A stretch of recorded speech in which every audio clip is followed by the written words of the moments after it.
ఒక్కొక్కడు చూడండి, అసలు భగవద్భక్తి, పాపాలు, పుణ్యాలు, దేవుడు, పక్కవాడిని పట్టించుకోవడం ఏమీ ఉండదు. వాడు చాలా ఐశ్వర్యవంతుడిగా ఉంటాడు. ఒక్కొక్కడు చాలా పవిత్రమైన జీవనంతో ఉండి దరిద్రుడిగా ఉంటాడు. అప్పుడు సాధారణంగా ఏమంటారంటే, ఏమండి భగవంతుడు అన్నవాడు ఉంటే ఈయన ఇలా ఉండడం ఏంటి, ఆయన అలా ఉండడం ఏంటి? కరెక్ట్ గురుగారు. దీనికి జవాబు ఒక్కటే. సనాతన ధర్మంలో ప్రాణప్రదమైన సిద్ధాంతం ఏమిటంటే కర్మ సిద్ధాంతం. గత జన్మలలో మీరు చేసిన పాపపుణ్యాలు ఏ ఉన్నాయో వాటిని మీరు ఈ జన్మలో అనుభవించాలి అని. ఆయన గత జన్మలలో పుణ్యం చేశాడు, దాని ఫలితం ఇప్పుడు ఐశ్వర్యం అనుభవిస్తున్నాడు. ఇప్పుడు చేస్తున్నాడు పాపం, దీన్ని అనుభవిస్తాడు.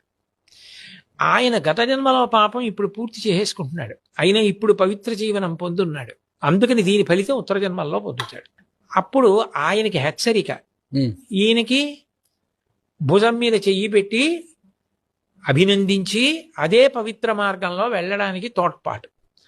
పునర్జన్మ సిద్ధాంతంలో కర్మ ప్రధానమై ఉంటుంది. అది మీరు పెట్టలేదు, నేను పెట్టలేదు, అది ప్రధాన సిద్ధాంతం. అది దాని వలన పాపపుణ్యాలే దుఃఖంగా సుఖంగా మారుతూ ఉంటాయి.